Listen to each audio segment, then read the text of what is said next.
ജോലിഭാരം കൂടി അന്ന സെബാസ്റ്റ്യൻ പൂനെയിൽ മരിച്ചു. ഇന്ത്യയിലും ലോകം മുഴുവനും ഇതൊരു വാർത്തയായി.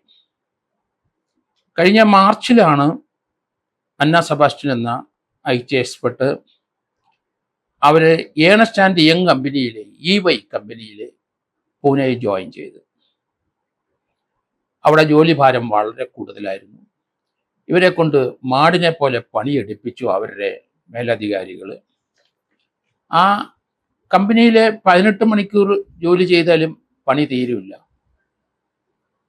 അന്ന സെബാസ്റ്റ്യൻ പൂനെയിലെ കമ്പനിയിൽ ജോലിഭാരം കൂടി കഷ്ടിച്ചു 3 മണിക്കൂർ 4 മണിക്കൂർ മാത്രമേ ഉറങ്ങാൻ പറ്റുന്നുള്ളൂ. ബ്രെയിനിന് ആവശ്യത്തിന് നമുക്ക് റെസ്റ്റ് കിട്ടിയില്ലേ ഭ്രാന്തായി പോകും, നമുക്കറിയാം. പിന്നെ നമ്മുടെ ചിന്തകൾ മാറും. ഒരു മനുഷ്യൻ്റെ ബ്രെയിനിൻ്റെ കപ്പാസിറ്റി 2.5 പെറ്റാബൈറ്റ് എന്നാണ് പറയുന്നത്. എന്ന് പറഞ്ഞാൽ 2.5 മില്യൺ ജിഗാബൈറ്റ്. അത് കൂടുതൽ നമ്മുടെ തലയിലോട്ട് കയറില്ല. വർക്ക് ലോഡ് കൂടുമ്പോൾ, പ്രത്യേകിച്ച് കമ്പ്യൂട്ടർ ബേസ്ഡ് ആകുമ്പം, അത് തലയിൽ സ്റ്റോർ ചെയ്യുന്നത് കൂടുതൽ അളവിലെ സാധനം തലയിലോട്ട് കയറാൻ ശ്രമിച്ചാൽ അബ്നോർമലാവും. പ്രവൃത്തിയിലും തിങ്കിങ്ങും എല്ലാം അബ്നോർമലാവും. അത് ചിലപ്പോൾ മാറി ചിന്തിച്ച് സൂയിസൈഡിലേക്ക് പോകും. ചിലപ്പോൾ നമ്മൾ തളർന്ന് വീണ് കിടന്ന് മരിക്കും.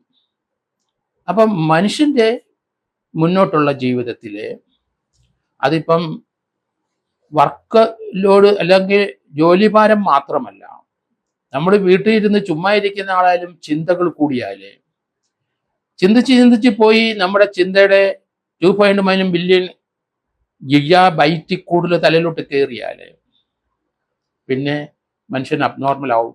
ചിലപ്പോൾ ഡെത്തിലേക്ക് പോകും, മരണത്തിലേക്ക് പോകും.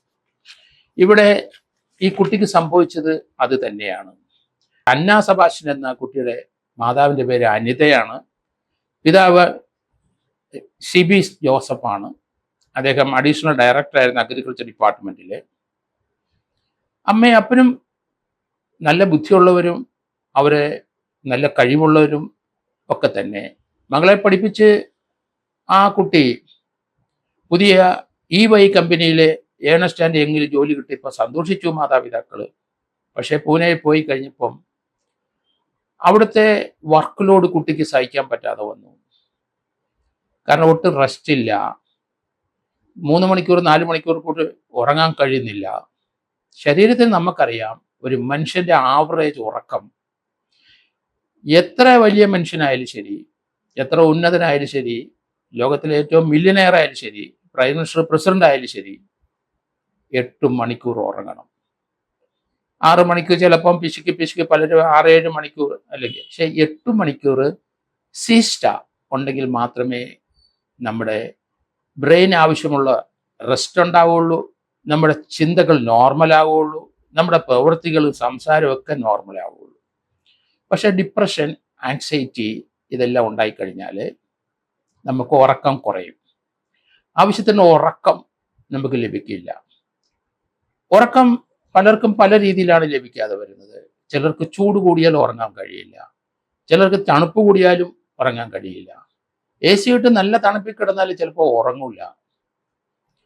നമ്മൾ ഉറങ്ങാൻ ശ്രമിക്കും. അത് ഇപ്പോഴത്തെ ജോലിഭാരം, പുതിയ കോർപ്പറേറ്റ് സംസ്കാരത്തിൻ്റെ ഇരകളാണ് നമ്മുടെ കുട്ടികളെല്ലാവരും. ജീവിതം എന്ന് പറയുന്നത് കമ്പ്യൂട്ടറല്ല. ജീവിതം എന്ന് പറയുന്നത് ഇതുപോലെ വലിയ ജോലി കിട്ടി വലിയ സമ്പാദനം അല്ല. ഇടയ്ക്ക് വെച്ച് നമ്മൾ ചിലപ്പോൾ നിന്ന് പോയെന്ന് പറയും, നമ്മുടെ മക്കൾ കൈവിട്ടു പോയെന്ന് പറയും, നമുക്ക് നമ്മുടെ ഭാവി കരുപ്പിടിപ്പിക്കാൻ കഴിഞ്ഞില്ലെന്ന് വരും. ഒരാളുടെ വേർപാട് ജീവിതത്തിലെ മറ്റുള്ളവരുടെ ജീവിതത്തെ താളം തെറ്റിക്കും. ഇവിടെ ആ കുട്ടിയെ പഠിപ്പിച്ച് മിടുക്കരായ ബുദ്ധിയുള്ള മാതാപിതാക്കൾ അവരുടെ കുട്ടിയെ പഠിപ്പിച്ച് നല്ല നിലവാരത്തിൽ കൊണ്ടുവന്നിട്ട് നല്ല ഒരു കമ്പനിയിലെ ഏണസ്റ്റ് ആൻഡ് യങ് EY കമ്പനിയിലെ ആ കുട്ടിക്ക് ജോലി കിട്ടി. പക്ഷെ അവിടുത്തെ HR ഇതൊന്നും ശ്രദ്ധിച്ചില്ല. മാടിനെ പോലെ പണിയെടുപ്പിച്ചു ആ കുട്ടിക്ക് റെസ്റ്റ് ആവശ്യത്തിനുണ്ടായില്ല. ഇടയ്ക്ക് മാതാപിതാക്കൾ പൂനെയിൽ പോയി കുട്ടിയെ നോക്കി. കുട്ടി ശോഷിച്ചിരിക്കുന്നു, ആകെ വെയിറ്റ് പോയിരിക്കുന്നു. ആ കുട്ടിയുടെ നിറവും കണ്ണും എല്ലാം മാറിയിരിക്കുന്നു, കണ്ണിൻ്റെ നിറം വരെ മാറിയിരിക്കുന്നു. ആ കുട്ടി ആരോഗ്യപരമായി ക്ഷയിച്ച മാത്രമല്ല മാനസികമായും തകർന്നിരിക്കുന്നു. മാനസികവും ശാരീരികവുമായ തളർച്ച ആ കുട്ടിയെ കണ്ടു മാതാപിതാക്കൾ. ആ കുട്ടിയെ അവിടുന്ന് വിളിച്ചോണ്ട് പോകണമായിരുന്നു. അങ്ങനെ ഒരു ജോലിക്ക് ശ്രമിക്കരുത്, അങ്ങനെ ഒരു ജോലിക്ക് മക്കളെ അയക്കരുത്, അങ്ങനെ ഒരു പണം ഉണ്ടാക്കാൻ ശ്രമിക്കരുത്. നമ്മള് മാതാപിതാക്കൾ അവരുടെ മരണം വരെ കുട്ടികൾ സന്തോഷമായിട്ട് ആരോഗ്യത്തോടെ ഇരിക്കണം. രോഗിയായ മക്കള് ആയിക്കഴിഞ്ഞാല് മാതാപിതാക്കൾക്കും അമ്മയ്ക്കും മാതാപിതാക്കൾക്കും ബന്ധുക്കൾക്കും റെസ്റ്റ് ഇല്ല, സഹോദരന്മാർക്കും സഹോദരിമാർക്കും റെസ്റ്റ് ഇല്ല. അവരെ എല്ലാം വേദനപ്പെടുത്തിക്കൊണ്ടിരിക്കും ഒരു സഹോദരൻ്റെയോ ഒരു സഹോദരിയുടെയോ ഈ രീതിയിലുള്ള അസുഖം. EYയുടെ ചെയർമാൻ രാജീവ് മേമനി എന്നയാള് ഈ കുട്ടി മരിക്കുമ്പം വിദേശത്തായിരുന്നു. ആ കുട്ടി മരിച്ച വിവരങ്ങൾ പലരും അറിഞ്ഞില്ല. പക്ഷെ മാതാപിതാക്കള് അനിതയുടെ ഒരു ലെറ്ററാണ് ഇന്റർനാഷണലായിട്ട് ഇത് എവേക്കനിങ് ഉണ്ടായത്. ഇവിടുത്തെ നമ്മുടെ യുവജനക്ഷേമ കമ്മീഷൻ ചെയർമാൻ ഷാജറും അത് കമ്മീഷൻ അംഗം അലോഷ്യസും ആ കുട്ടിയുടെ മാതാപിതാക്കളെ കണ്ടിരിക്കുന്നു. ജോലി ഭാരം കൂടുതലാണ്. നമുക്കറിയാം ട്രേഡ് യൂണിയൻകാരും ആരായാലും ശരി ഒരു ലേബർ ലോ അനുസരിച്ച് 8 മണിക്കൂർ മാക്സിമം ജോലി, അതിൻ്റെ ഇടയ്ക്ക് ബ്രേക്ക് വേണം, അതിൻ്റെ ഇടയ്ക്ക് ഒരു റെസ്റ്റ് വേണം. അല്ലെങ്കിൽ മനുഷ്യന് ജോലി ചെയ്യാൻ കഴിയില്ല, മനുഷ്യൻ തളർന്നു വീഴും. അതുകൊണ്ടാണ് 8 മണിക്കൂർ ജോലി നിശ്ചയിച്ചിരിക്കുന്നത്, 8 മണിക്കൂർ ഉറക്കം, ബാക്കിയുള്ള കാര്യത്തിന് 8 മണിക്കൂറാണ് വേണ്ടത്. പക്ഷേ കൃഷി വകുപ്പിലെ അഡീഷണൽ ഡയറക്ടർ CB ജോസഫിനും വനിതയ്ക്കും ആ കുട്ടിയെ ആ പൂനെയിൽ പോയി കണ്ടപ്പോൾ അതിനെ വിളിച്ചുകൊണ്ട് വരുന്ന ആ ജോലി രാജിവെപ്പിക്കണമായിരുന്നു എനിക്ക് തോന്നുന്നു. കാരണം കുട്ടി ചിലപ്പം വരില്ലായിരിക്കാം, കുട്ടിക്ക് പ്രതീക്ഷ വളരെ കൂടുതലാണ്, ചിലപ്പോൾ നല്ല ശമ്പളം ഉണ്ടാവും, നേരത്തെ ഉണ്ടായാലും നല്ല ശമ്പളമായിരിക്കും. ശമ്പളത്തിലല്ല, ശമ്പളം കിട്ടുന്നതുകൊണ്ട് പ്രയോജനമില്ല. കാരണം ടെമ്പററി ആയിട്ട് ചില നീക്കുപോക്കുകൾ നമുക്ക് നടത്താമെങ്കിലും ആരോഗ്യം ക്ഷയിച്ച് മാനസിക രോഗിയായി പോകും മക്കള്.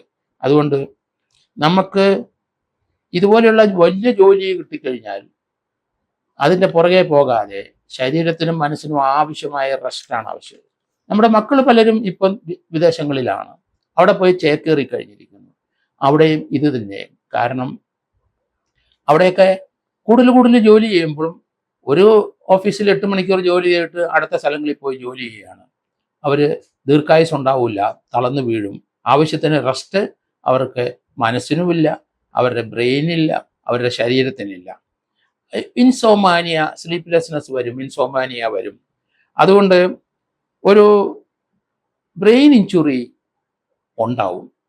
അത് ആവശ്യത്തിന് റെസ്റ്റ് ഇല്ലാതെ വന്നു കഴിഞ്ഞാൽ നമ്മുടെ തിങ്കിങ് മാറും. ഉറക്കം കിട്ടാതെ പലരും പല വീടുകളിൽ ഉണ്ടെന്ന് നമുക്കറിയാം. അത് ജോലിഭാരം കൂടണമെന്നില്ല, ആങ്സൈറ്റി ആയാലും മതി. അപ്പം അത് പല കാരണം കൊണ്ട് പലർക്കും ഉറങ്ങാൻ കഴിയുന്നില്ല. അവരെ കിടപ്പിൻ്റെ ബെഡിൻ്റെ പ്രശ്നമായിരിക്കാം, അല്ലെങ്കിൽ മുറിയുടെ ടെമ്പറേച്ചറിൻ്റെ പ്രശ്നമായിരിക്കാം, അല്ലെങ്കിൽ നന്നായിട്ട് വെള്ളം കുടിക്കാത്തതിൻ്റെ പ്രശ്നമായിരിക്കാം.